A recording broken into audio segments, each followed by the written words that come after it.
Today, I'm taking you to my appointment at Mocean, a physical therapy and wellness center in Manhattan, to check my overall inner and outer health, as well as my stress levels. Risa, nice to meet you.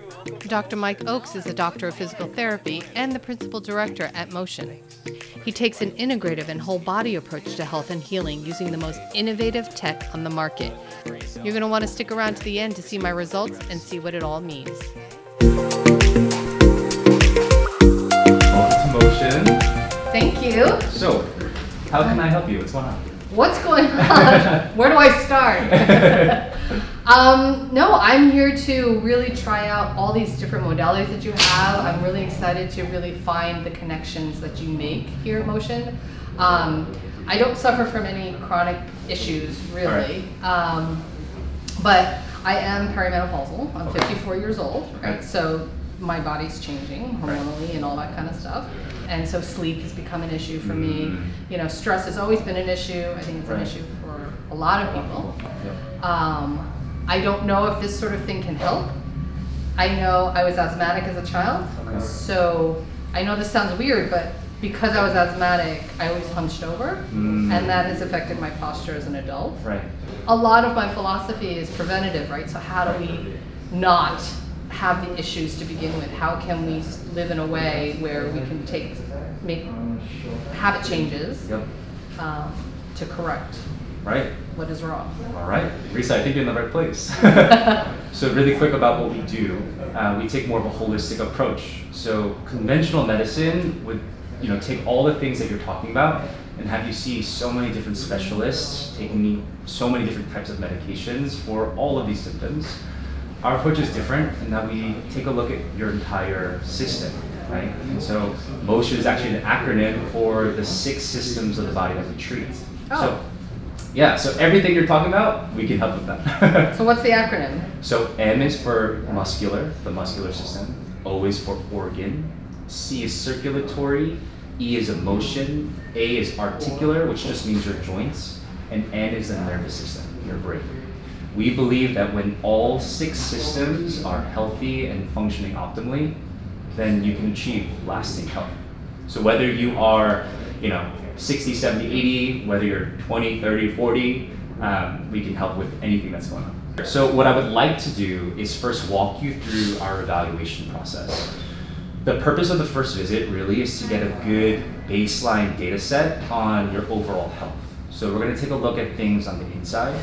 We're going to take a look at things on the outside, things like your posture, and then we're going to assess your overall stress levels. Once we have, it's going to be okay. Once we have all of these data sets, you and I will sit down together. I'll explain everything that we're seeing, and then I'll lay out a plan of care going forward. How's that sound?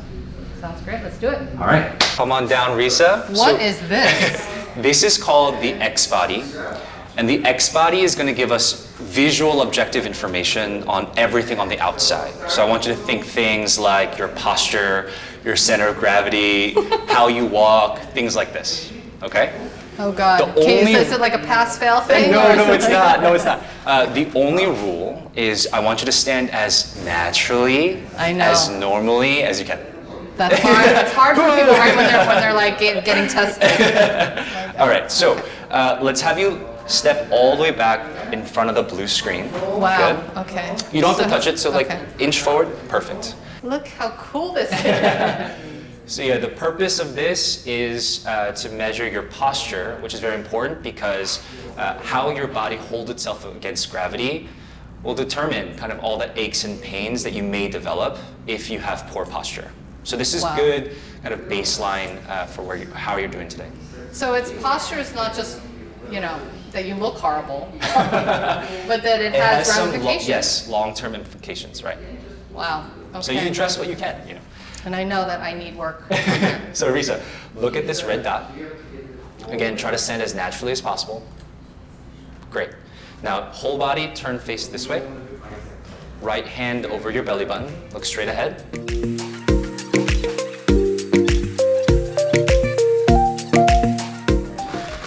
So Risa, this is a heat sensor, which gives us a lot of useful information about if there's any twists or turns in your body.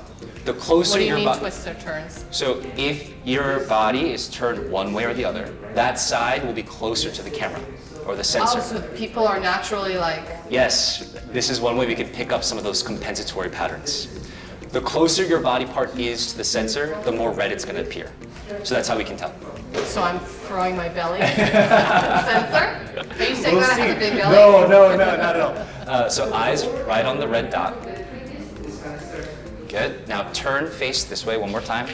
Right hand over your belly button. Look straight ahead. So now, Risa, we're going to measure your center of gravity. I want to know, when you stand still, where you place most of your weight. So all you have to do is, for the next 10 seconds, try not to talk or move. Ready? 3, 2, 1. Excellent job. All right. So last thing on the X body. It's really hard not to move. Right? I want you to walk on down this way, turn face the blue screen. And the last part to this is we're gonna analyze how you're walking. The reason why this is so important is because posture is one thing, but how you walk is your posture in motion. So it's harder for you to hide your compensatory patterns. All right, so we're gonna see. I'm going to hide them. So as you walk, make sure you start with the right foot first, land the left foot right in the middle black square, and just walk on through. So, okay. Come on back. Flying colors, perfect. All right, Oh God, that's awful. so that was your X body experience. The second test Is is, this little bad boy? yes, this is called an in-body. This is gonna give us information about everything on the inside. So think things like inflammation levels, muscle mass. If there's any kind of muscle imbalance between left and right, we're gonna figure it out. And fat too? Yes, and fat. Yes. And So you go ahead, just- step on top of the scale. Oh damn. Good. Try not to move. Try not to move. Hey, this is judgment-free zone, okay? It's all right. I know. Actually, it's less than I thought it was going to be, so that's okay. Great. So Wow, great. this is crazy. So what? So place your heels on the circles behind you. Unhook the handlebars here. Place your thumbs on the ovals, arms straight, slightly apart from your body. For the next 60 seconds, try not to talk or move. Right now, what's happening is an imperceptible electric current is going through your body. And the science behind this is electricity goes through different tissues at different speeds, which is how we're able to tell how much water you have, how much muscle you have, bone, all this good stuff.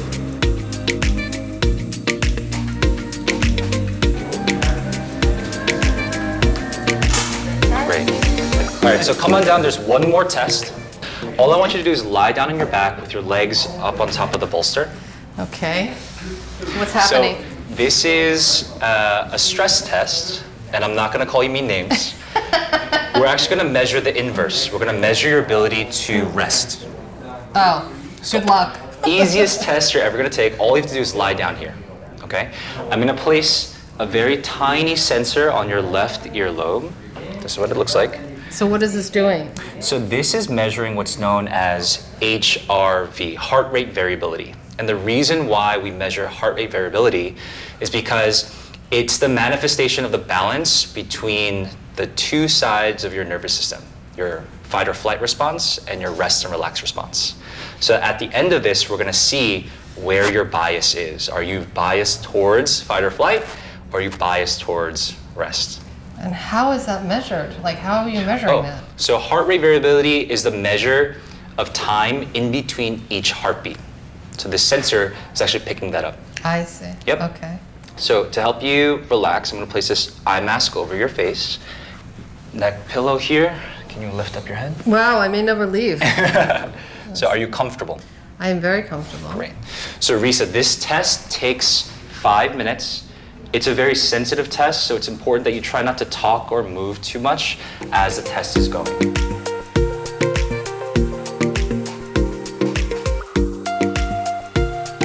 I'm just gonna take all of your results, print them out, and then we'll regroup, and I'm gonna explain to you everything that we found out. Oh God. All right? I'll be right back. Okay. Oh God. Don't be nervous. I know. I think everybody's probably nervous, right? Actually, it's very common. But this should be a very empowering moment.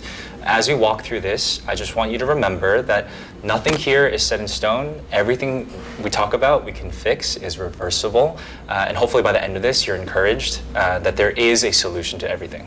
I imagine evaluating yourself from the outside and the inside can actually help your longevity, right? Absolutely. I think conventional medicine just is so consumed with a fragmented approach to care. They just look at the symptoms, but oftentimes what we see on the outside, it's a manifestation of what's happening on the inside. Right. And so that's why we feel so strongly about taking more of a holistic approach that takes all of you into account.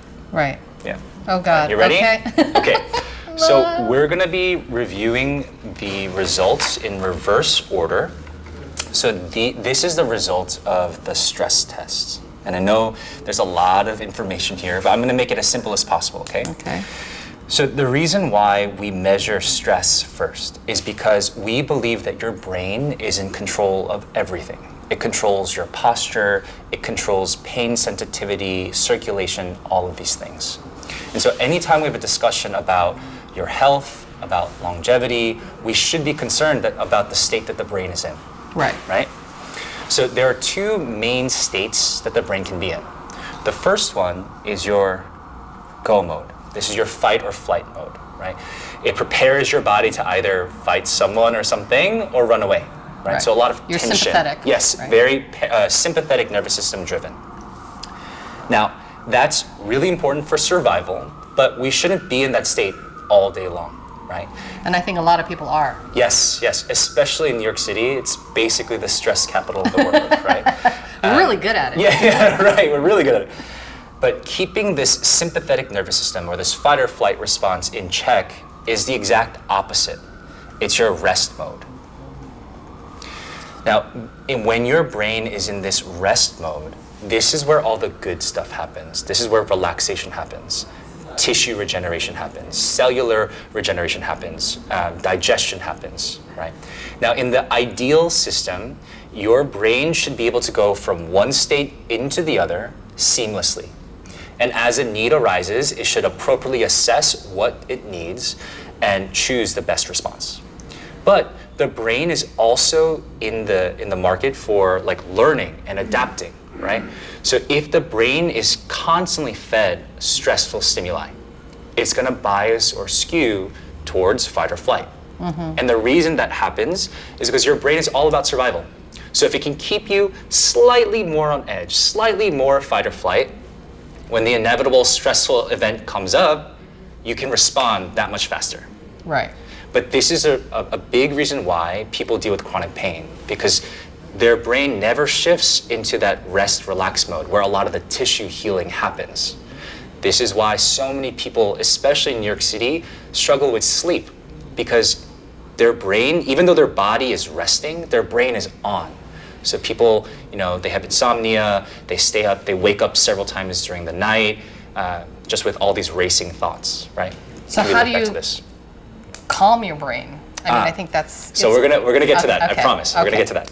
But going back to the results, this is your stress fingerprint. This is what your stress looks like, okay? Now, it's pretty constant, but I have a little bit of... Is this high or is this... This is reflecting a low variability, right? Which suggests that you are biased more towards stress. Why? Well, I am. Why? So a system that has or shows low variability is very rigid. It's a little counterintuitive, but the less variability your system has, the higher your stress. The easiest way to conceptualize this is if you've ever seen the ECG of someone who just passed away, it flatlines. There's no variability. It's super rigid, right? On the opposite though, if you are biased towards rest, the graph will look something like this. Oh, you are kidding me. So big arcing sine wave. What? High degree of variability, right? This means that your nervous system is flexible. It's not stuck on one, it's not stagnant. It has the ability to shift from one end of the spectrum into the other, right? Wow. So if you how many people have you seen? So the average score, so this is your score on this stress test. 35.3. Out of 100. the closer to zero you are, the more biased No. towards stress you are. No. But hey, you're in good company, because I was just gonna say the average score on this test for the people that come into our clinic ranges between like the high 20s and the mid to low 30s. So you're so I'm right. like smack in the middle. Yeah, you're right. Smack in the middle. And one thing that we can also tell beyond stress is how you breathe. Okay, so the top point represents maximum inhalation. The bottom point represents maximum exhalation. In a system that shows a high degree of variability, the delta, the difference between the maximum inhalation, the lowest exhalation, should be high. As you can see with you, that delta is pretty small, right? So from this, we can tell that you hyperventilate, that you're a very shallow breather. These people with this kind of result tend to breathe more in their neck and their chest more than their diaphragm. Diaphragm lives at the base of your rib cage. It's your primary breathing muscle. Now, the cool thing here is, while the state that your nervous system is in will change how you breathe, the opposite is true as well. The way you breathe will change and alter the state of your nervous system. So to go back to your earlier question, how do we shift from fight or flight into rest and digest? One thing we can do is learn how to breathe correctly. And do breath work. Right, which is something that I'll show you soon. Wow, that's very cool. All right, now we're gonna table this because, again, the brain controls everything, and we're gonna see how it affects things like your internal health. So let's go into your in-body results. And the in-body, remember, gives us a glimpse, a snapshot into how you're doing internally, okay? There's a lot of data here, but I'm gonna point out a couple of things here and there that I think are the most relevant for you today, okay? So the first thing I wanna talk about is your total body water, your hydration levels. So Risa, are you pretty on top of your hydration levels? What would you say? Well, I carry water with me. Do I need to drink more? Probably. But I'm not horrible, but I'm not amazing. How much coffee do you drink a day? 0. Oh, great. Yeah. Good for No you. caffeine. Okay. So if we do simple math, we take this total body water value and divide it by your weight. It gives us an approximation as to how much water your body's holding onto. So I did this before. I didn't just calculate in my head. You're sitting at about 48% water. Okay? Is that good or bad? It means you're dehydrated. Okay? Wow. Well, I'm thirsty right now. I know if you're thirsty, that means you're already dehydrated. Right. So ideally, if you can be between 55 and 65% total body water, that is ideal. Now, the reason why I love starting with total body water as the first data set is because, for 2 reasons. Number one, if we reduced your body to its like simplest form, you are a bundle of cells bathed in a saltwater solution, right? The healthier the cells are, and the healthier the environment of the cells, the healthier you're gonna feel, right? But if we're chronically dehydrated, we're not placing the cells in the best environment to thrive, right? So chronic dehydration can be the cause of tight muscles, cramping, aches and pains, feelings of brain fog, lethargy, things like this. And the second reason why I love going over this is because, let's say you think I'm crazy, I never get to see you again. This is the very low-hanging fruit. Right. Thankfully, we live in a country where water is readily accessible. You can start this today, this minute. I'm working all day, generally at my computer. I do have water with, they say 8 glasses of 8 ounce water. Is that true? So ideally, you want to be around 2.5 liters of water. I don't know how many ounces that is. Right. 2.5 liters of water a day. Yes. Oh, that's not bad. That is equivalent to maybe 3 or 4 of those, the swell bottles. And I feel like a lot of times with our clients, they're kind of creatures of habit. And so a neat trick is throughout your house. Do you work from home? Yeah. So throughout your house, just have water bottles everywhere. And anytime you see one, just drink it. And so you can build a habit of staying hydrated on a constant basis. Oh, interesting. All right. Wow. So that's your total body water. The next thing I want to go over is this ratio. Extracellular water is a ratio to your total body water. That's a super fancy way of saying of how much inflammation your body is holding onto, right? Now, what's clinically significant for us is anything that's over 0.38. So you scored a 0.39. What? So what this means is your body is holding onto a fair bit of inflammation. Now, Everybody has a degree of inflammation. yes, right. And so inflammation can be caused by high stress, which we already talked about, can be caused by a poor diet, lack of exercise, which leads to poor circulation. All these different things can play a role in why this value for some people can be high. And also if you have some chronic illness. Of right? course, If you'll of course, have- yes. I'm sure it's off the charts. Yes, right. So just based on this number, I know you're not dealing with any like acute pain right now. This suggests that we need to work on your circulation to help flush out the system to bring this number down. So things like cupping and acupuncture. Yes, that helps. exactly, right. So circulation, specifically we're talking about blood flow.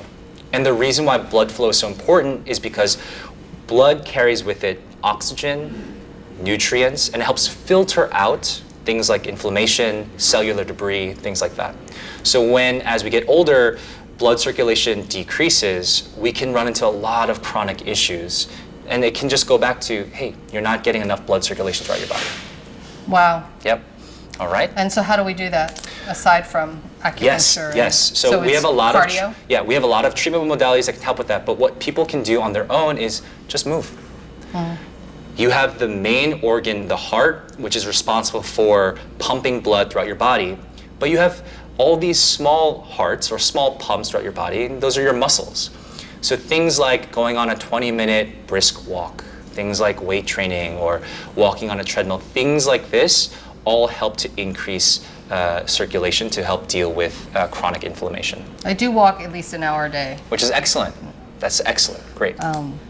Yeah, benefits of having a dog. That's a lucky dog. Yeah, or two dogs rather. And then the last value that I want to go over with you is skeletal muscle mass. So this ties into what we just talked about. And this is an age thing. Yes, because as we get older, as you know, it's harder for individuals to put on muscle or maintain the muscle that they do have. And that's compounded by the fact that people become more sedentary as they get older, right? So it's really, really important to stay on top of activity levels. Move when you can, take the flight of stairs if you can. Yeah. Right. So this is a value for you that we would like to see increase just a little bit. So it's 45.4. Yep. And what's the ideal? So if you look at this bar here, that 100 represents perfect average, comparing you to other individuals the same age, gender, and height, right? So ideally, we're looking about putting on, just to get to this, InBody has the algorithm here. If you put on about 9 pounds of lean body mass, you'll get to this point. But that's something we'll work on. We can work on together. Wow, lean body mass. So it's basically strength training. Yes. Strength training is actually really great for building muscle. And certainly you don't have to be a bodybuilder. Right. But putting on some muscle may help. So have my bottles of water and my hand weights everywhere in my house. Perfect. Or make your water bottle your hand weight. You can do that. Yep. Any questions about this InBody? So when you're talking about skeletal muscle mass, does it matter where you're, so you need to do overall strength training? Yes. It's not just about doing, lunges or only doing, hand weight. That's correct. Okay. Yeah. I would say, especially for an older population, if I had to choose, I would suggest a lower body focused strength training program because, as we get older, things like falls, slips, balance, they get impeded, right? So the more muscle we have, the more stability we have, the less likely it is that we'll have an accident like that. Right. Yeah, so that's why I do yoga for balance, to maintain balance.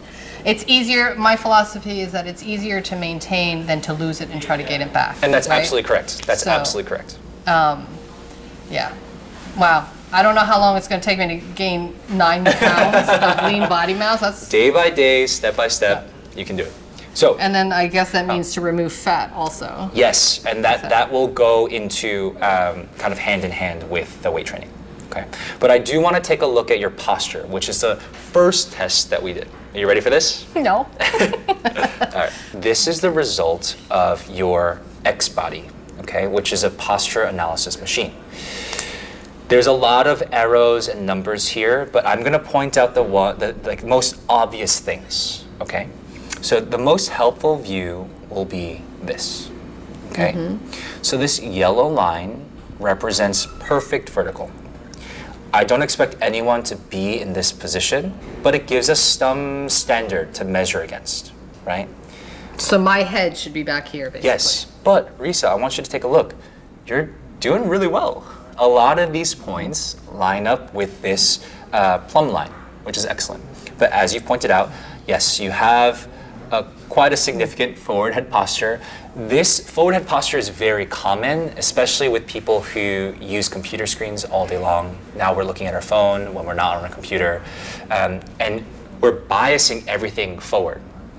And so when the neck cranes forward, it can tense up all the muscles in the back of the neck here, which can cause things like headaches, migraines, vertigo, shoulder pain, all these kind of things, right? And again, to bring back our discussion about stress, if I'm not breathing fully with my diaphragm, I'm breathing more with the muscles of my neck. If my neck is already too far forward and my muscles around my neck are already too tight, it's going to get even worse if I'm using those same tight muscles to pull air in. We take about 20 to 25,000 breaths a day. That means you're using these muscles for 20, 25,000 breaths, right? Right. So things like your posture can affect your breathing, which can affect your stress levels, right?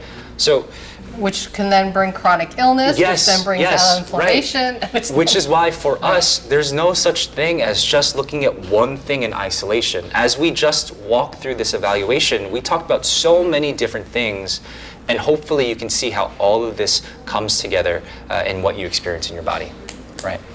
So this forward head posture is something that we will address. And then what's interesting here is we asked you to bend forward, right? And in your brain, you probably thought, oh, that's easy enough. I do yoga. This is simple, right? And in your brain, you probably thought, I'm going straight down.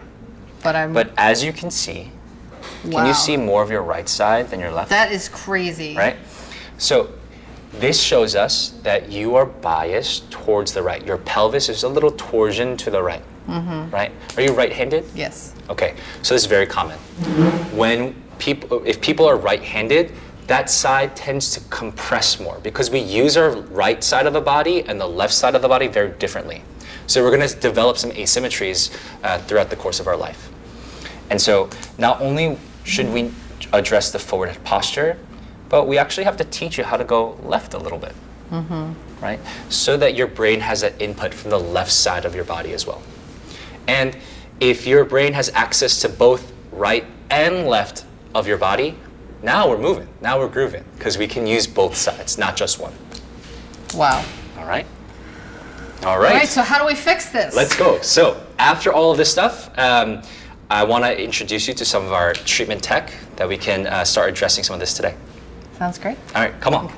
You're back with a plate on your bare skin. Okay.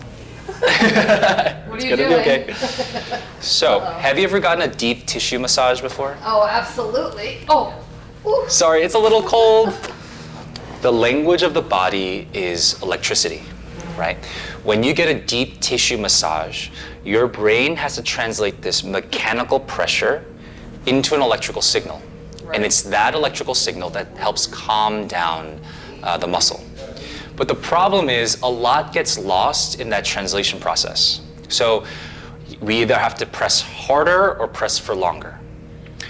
What you're connected to right now is a PEMF device. It stands for Pulsed Electromagnetic Field device that helps to skip that translation process. So what you're gonna feel straight through my fingers is a small current.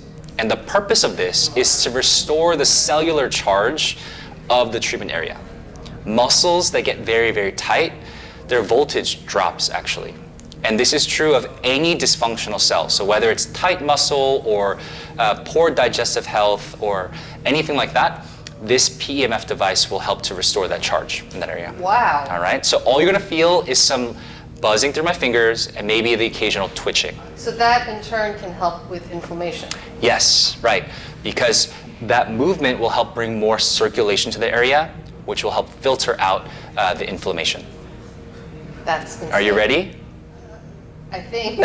Okay, so just based on the posture analysis, we know that for you, your head is so far forward, which means that the muscles behind your head are very tight. So we're gonna use this PEMF device to restore the charge there. After this, you're gonna feel so relaxed. Wow. Okay? Okay. Sounds All right. great. It may feel a little weird. It's not painful at all. Okay? Are you ready? Yeah. So wait. So. Oh, okay. I can walk you through. You're gonna feel some buzzing in 3, 2, 1. Can you feel this? Ooh. Yeah. I feel the buzzing in my lower back. Yep. Oh, in my neck. Yeah. So when muscles get very tight, the charge drops. So we are charging the muscle cells here. Now, how this works specifically is we are right now completing one electrical circuit. Electrons or electricity is going from my body out through my hands into your body, into your neck, out through the grounding plate that you are lying down on top of. This is crazy. Yep. So it almost reminds me of acupuncture.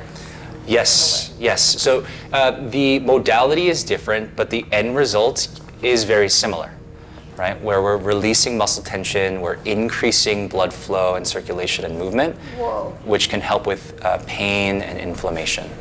So this device is also very useful because in addition to helping to release tight muscle or restore charge, it helps me assess what areas I need to focus on because I can feel electricity through my fingers. The tighter an area is, the more restricted an area is, I will feel more electrical resistance. So I know to focus on that area. Wow. If anybody has any doubt that we're electricity, this will. Oh yeah. Holy crap. Oh my God. And remember, blood flow is very important because it carries oxygen, nutrients, healing compounds. It helps filter out a lot of waste product and inflammation. Oh my. Whoa. So right now, where I'm at here, these are your accessory breathing muscles. They're called your scalenes. People who tend to breathe very shallowly, people who tend to hyperventilate or have high stress, they breathe more through their neck with these muscles than their diaphragm, which lives right in the middle of your rib cage. Right now, what I'm working on, not just the muscles, but the nerves that exit out the side of your neck, which control all the way down into your arms, but also there's a very powerful nerve, it's called your vagus nerve, and it controls your rest and relax response. That nerve goes all the way down into your diaphragm and into your gut. So we can affect all of those different areas without ever being near it, just by working on the neck. So really, your whole body is connected. This is crazy. And of course, this is safe. Yes, very safe on anyone at any age. No matter what, even if they have heart issues, or does it? So there are some contraindications. So pacemakers, we can't use this device, as well as if anyone is pregnant. If people have a history of like seizures, this is not a good device for them. But things like knee replacements, hip replacements, any kind of joint repair, this is completely safe. Wow. And I imagine actually very good.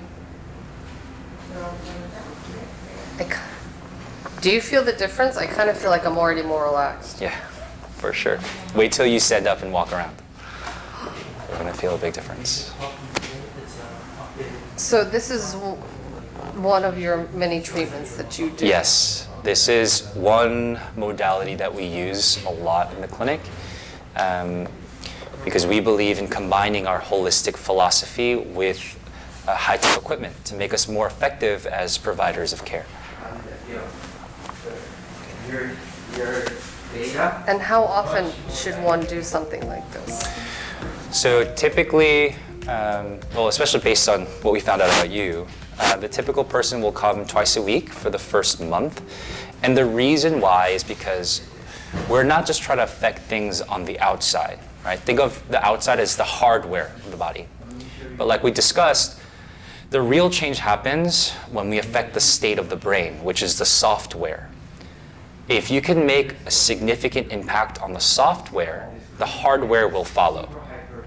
And so the way we can affect software is through repetition, which is why in the beginning, twice a week is sort of the floor for the brain to start learning what it feels like to relax, learning what it feels like to breathe properly, learn how to feel the floor the right way. And then after that, we can reassess how you're doing. We retake all of the initial measurements, and then from there we can decide what you need in your plan of care.